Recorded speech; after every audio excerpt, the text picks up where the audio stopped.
आवारा पशुओं को लेकर सुप्रीम कोर्ट ने बड़ा आदेश दिया है। हाईवे और सड़कों से आवारा पशुओं को हटाने को कहा है। आवारा पशुओं को आश्रय स्थल में रखें, सुप्रीम कोर्ट ने कहा है। नगर निगम पेट्रोलिंग टीम का गठन करे, सुप्रीम कोर्ट ने हिदायत दी है। साथ ही नगर निगम निगरानी रखे, हेल्पलाइन नंबर जारी करे, सुप्रीम कोर्ट ने यह भी कहा है। राजस्थान हाईकोर्ट का आदेश पूरे देश में लागू किया जाए, सुप्रीम कोर्ट ने अहम बात कही है। शैक्षणिक संस्थानों, अस्पतालों में आवारा कुत्तों को घुसने से रोकें, आवारा कुत्तों का वैक्सीनेशन करें, शेल्टर होम में रखें।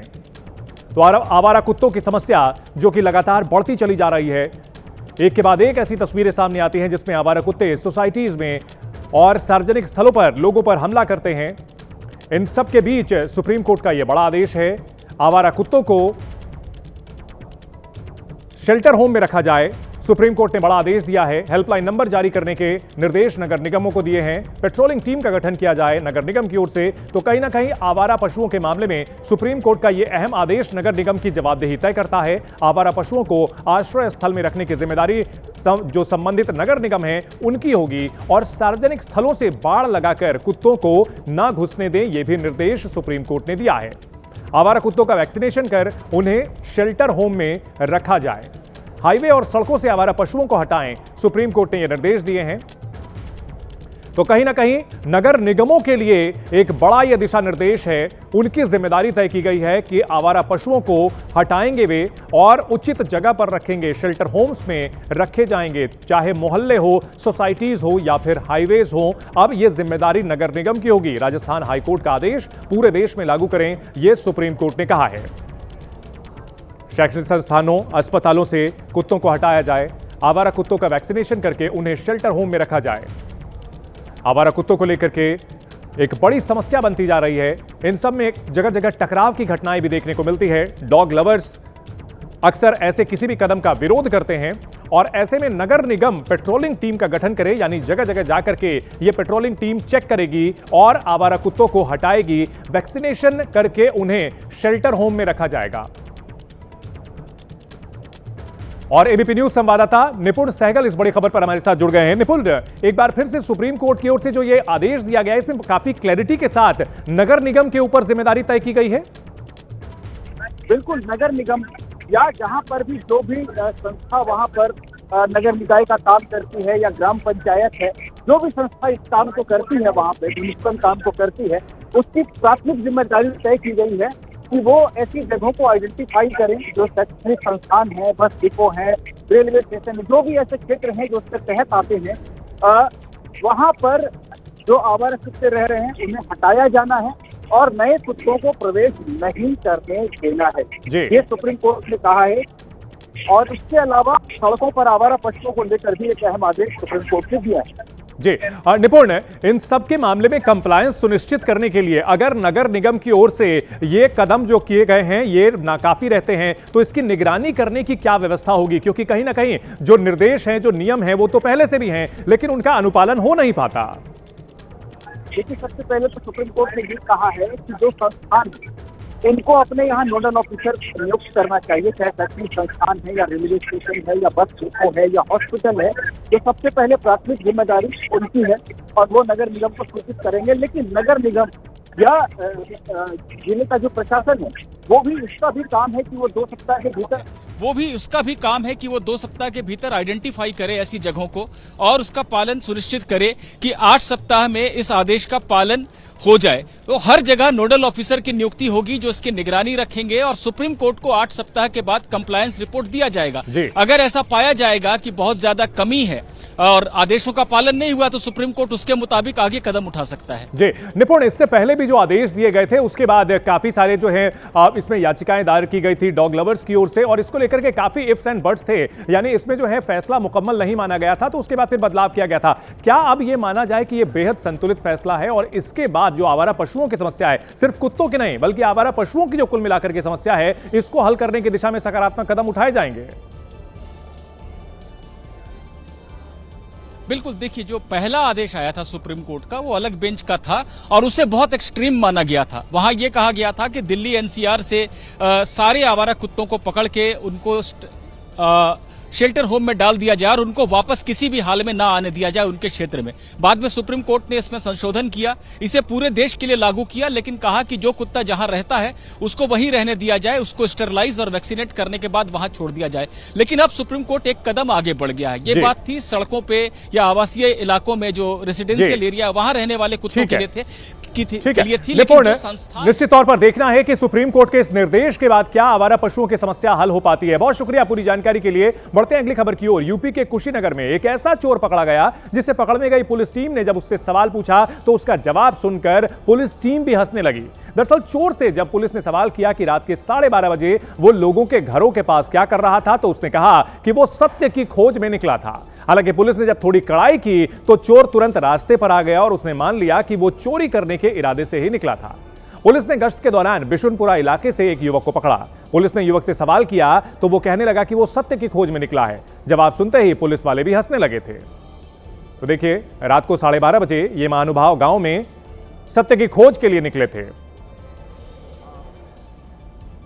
ये आप देख सकते हैं 12:30 बजे रात्रि में ये महानुभाव गांव में पकड़े गए हैं।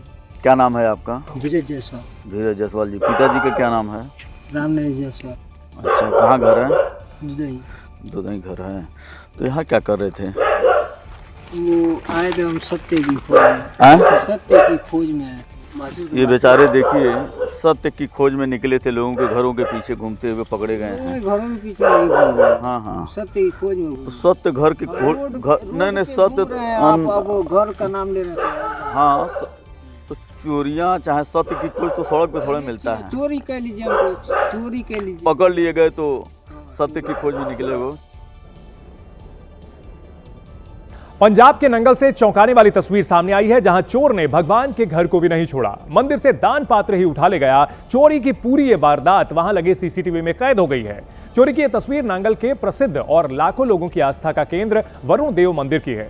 तस्वीरों में आप देख सकते हैं कि चोर मंदिर का दान पात्र ले जाते हुए दिख रहा है। बताया जा रहा है कि मंदिर में एक नकाबपोश दरवाजा तोड़ करके अंदर घुसा और मंदिर के कमरे में रखे दान पात्र को पहले तोड़ने की कोशिश की, लेकिन जब कामयाब नहीं हुआ तो कंधे पर दान पात्र उठाकर भाग निकला।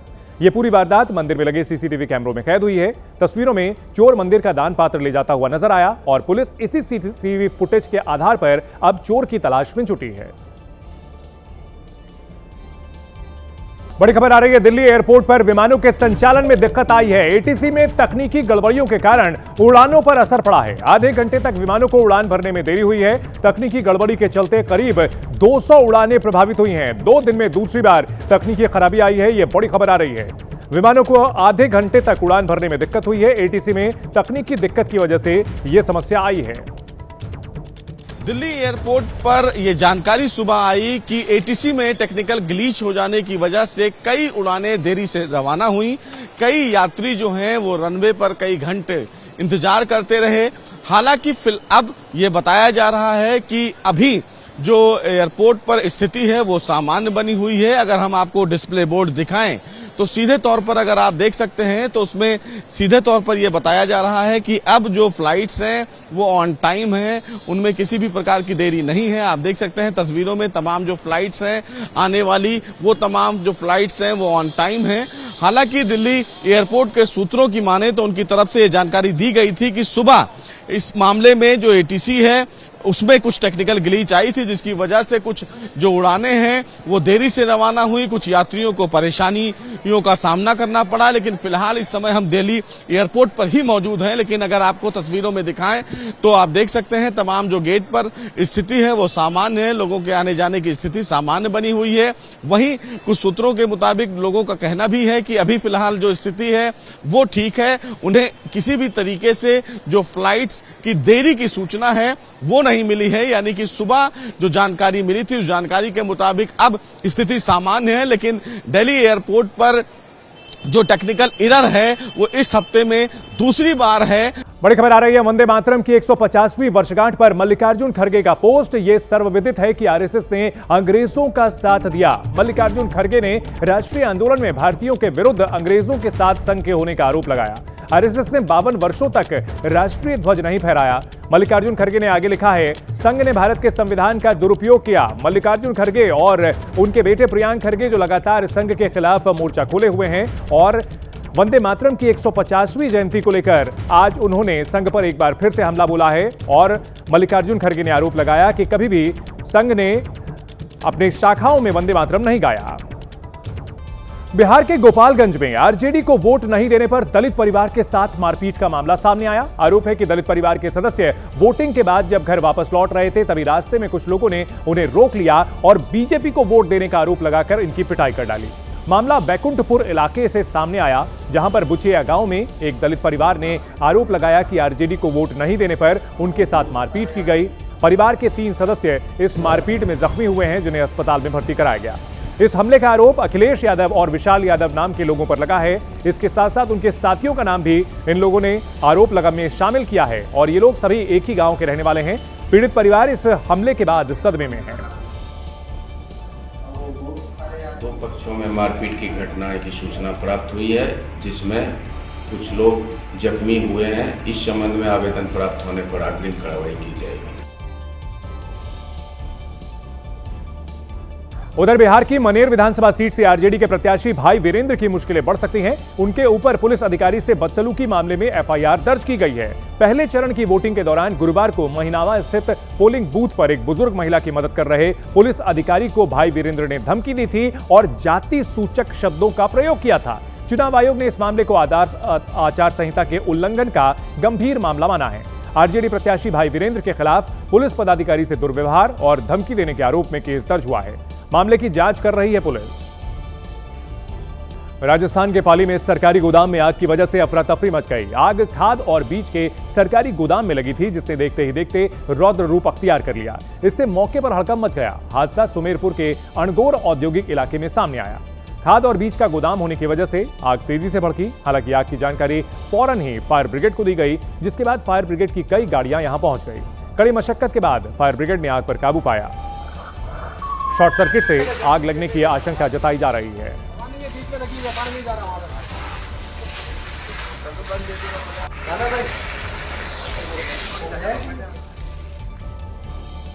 मध्य प्रदेश के खरगोन में आज सुबह एक मिठाई की दुकान में आग लगने से अफरा तफरी मच गई। हादसा कसरावद इलाके में मौजूद मिठाई की दुकान में हुआ, जहां पर आग लगने के बाद भीषण लपटें उठती दिखी। लोग भागते हुए नजर आए।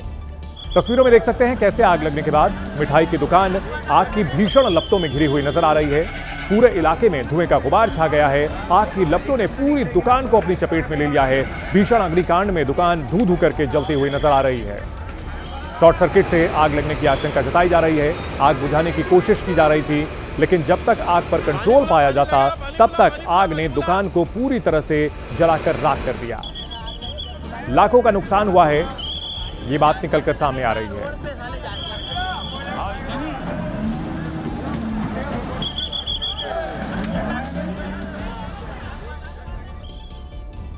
यूपी के मेरठ में विजेंदर हुड्डा के घर पर छापेमारी की कार्रवाई की गई है। ईडी की टीम ने तकरीबन 8 घंटे तक लगातार विजेंदर हुड्डा के घर पर छापेमारी की और इसके बाद विजेंदर हुड्डा के घर को सील कर दिया गया। विजेंदर हुड्डा बाइक बोट घोटाला और मोनाड यूनिवर्सिटी फर्जी डिग्री केस का आरोपी है, जिसके घर पर छापेमारी के लिए ईडी की लखनऊ जोन की टीम पहुंची थी। इसने करीब 8 घंटे तक विजेंदर हुड्डा के घर से सबूत जमा किए। कार्रवाई के बाद टीम ने मकान को सील कर नोटिस चस्पा कर दिया। ईडी ने छापेमारी पर आधिकारिक बयान नहीं दिया, लेकिन शहर में कंकरखेड़ा के शिवलोकपुरी सहित कुल 4 स्थानों पर छापेमारी की पुष्टि हुई है।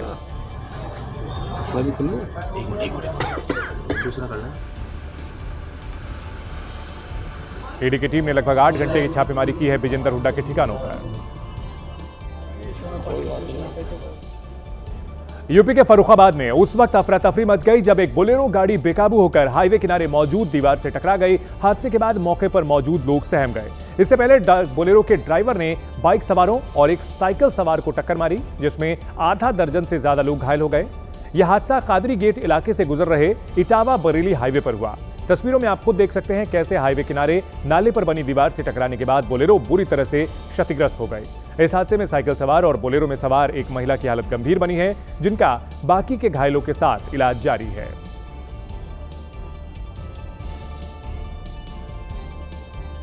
रेवाड़ी में नेशनल हाईवे 48 पर उस वक्त हड़कंप मच गया जब दिल्ली से जयपुर की ओर जा रहे एक ओवरलोड ट्रक में अचानक आग लग गई और देखते ही देखते ट्रक आग के गोले में तब्दील हो गया। घटना की सूचना मिलते ही दमकल विभाग और नेशनल हाईवे अथॉरिटी की टीमें मौके पर पहुंची। दमकल कर्मियों ने कड़ी मशक्कत के बाद आग पर काबू पाया। इस दौरान कुछ समय के लिए हाईवे पर यातायात को डाइवर्ट भी करना पड़ा। हादसा बावल के ओढ़ी कट के पास हुआ बताया जा रहा है। अचानक चलते ट्रक से धुआं उठने लगा और चालक जब तक कुछ समझ पाता तब तक आग ने पूरे ट्रक को अपने चपेट में ले लिया। ट्रक चालक फरार है। पुलिस ने ट्रक को कब्जे में लेकर जांच शुरू कर दी है।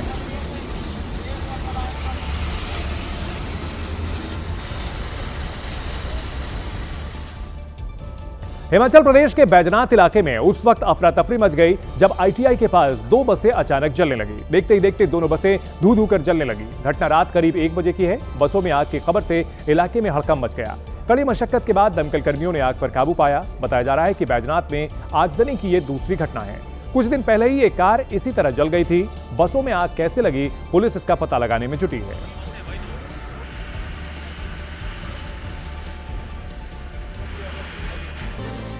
और कुछ और बड़ी खबरों पर नजर डालते हैं। यूपी के ग्रेटर नोएडा में भीषण आग से हड़कंप मच गया, जहां पर झुग्गियों में भड़की आग तेजी से फैलने लगी और इसकी वजह से मौके पर अफरा तफरी मच गई। देखते ही देखते आग इतनी तेजी से फैली कि पास में मौजूद कबाड़ को भी अपनी चपेट में ले लिया। इसके बाद आसमान में धुएं का पूरा गुबार फैला हुआ नजर आया। फायर ब्रिगेड की 5 गाड़ियां यहां पर आग बुझाने के लिए पहुंची। तस्वीर में आप खुद देख सकते हैं कि आग कितनी भयंकर थी। इस पर काबू पाने में फायर ब्रिगेड को भी कड़ी मशक्कत करनी पड़ी। कई झुग्गियां जल करके खाक हो गईं। गनीमत रही कि किसी की जान नहीं गई। पूरा मामला बिसरख इलाके के राइस चौकी के पास है, जहां पर तेज हवा चल रही थी और इसी वजह से आग काफी तेजी से इलाके में फैलने लगी।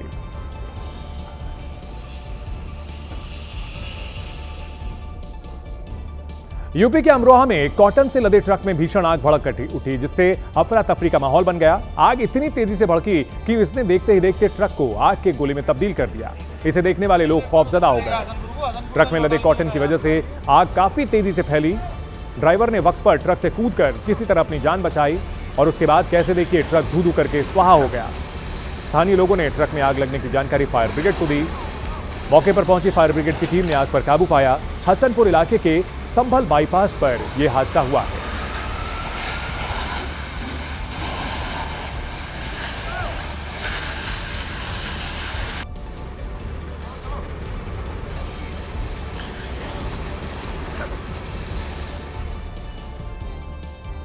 तेलंगाना के शमशाबाद में उस वक्त एक बड़ा हादसा होते होते टल गया जब सब्जी मार्केट के सामने फ्लाईओवर पर चलते ट्रक में आग लग गई। अचानक चलते ट्रक में आग लगने से हड़कंप मच गया। ड्राइवर ने समय रहते ट्रक से कूदकर अपनी जान बचाई। सड़क पर मौजूद दूसरे वाहन चालकों ने आग की खबर पुलिस और दमकल विभाग को दी। आग इतनी भयानक थी कि दमकल के पहुंचने से पहले ही ट्रक का केबिन पूरी तरह से जल करके खाक हो गया। ट्रक का केबिन लकड़ी के और लोहे से बना हुआ होता है और ऐसे में लकड़ी में आग काफी तेजी से फैली और देख सकते हैं कि केबिन कैसे धू धू करके जलता हुआ नजर आ रहा है। तेलंगाना की यह तस्वीर, शमशाबाद में बीच सड़क पर ट्रक धू धू करके जल रहा था। इसकी वजह से कुछ देर तक ट्रैफिक भी बाधित हुआ। जब तक दमकल की गाड़ी यहां पहुंच करके आग को बुझाती तब तक इसका केबिन यानी आगे का हिस्सा जल करके स्वाहा हो गया।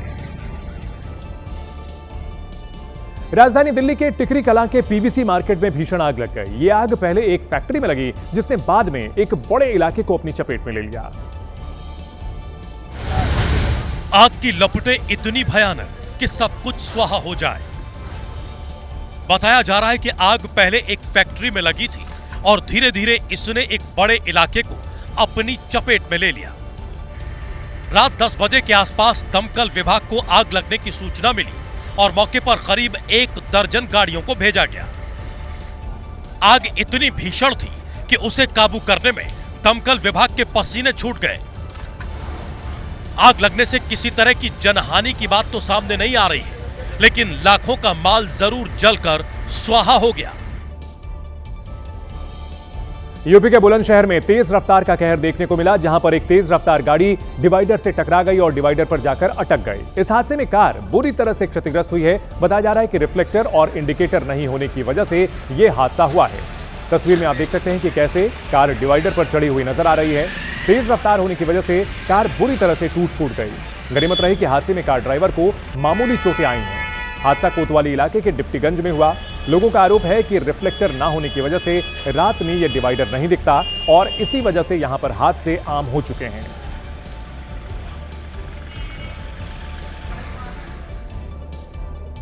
जम्मू कश्मीर के सोनमर्ग में भारी बर्फबारी की वजह से सैलानियों के चेहरे खिल गए। लगातार हुई बर्फबारी से हर जगह बर्फ की सफेद चादर बिछी दिख रही है और लोग काफी खुश नजर आ रहे हैं।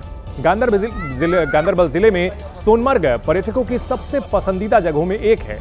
बर्फबारी के बाद यहां चारों तरफ बर्फ की सफेद चादर बिछी नजर आ रही है। बाउल इलाका पूरी तरह बर्फ से ढका हुआ है और यहां पहुंचे सैलानी बर्फ पर मस्ती करते नजर आ रहे हैं। भारी बर्फबारी ने जहां स्थानीय लोगों की टेंशन में इजाफा किया तो वहीं पर्यटक इससे खासे जोश में दिख रहे हैं।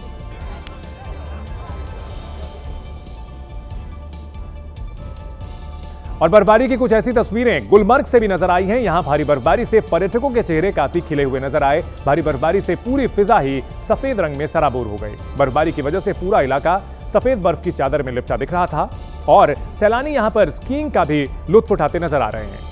पर्यटक बड़ी संख्या में गुलमर्ग में बर्फ में खेलते और मस्ती करते दिखाई दे रहे हैं। मैदान, पहाड़, घर और पेड़ सब पर बर्फ की मोटी चादर बिछी नजर आ रही है। सर्दियों के मौसम की शुरुआत के साथ हुई बर्फबारी से लोग काफी खुश नजर आ रहे हैं।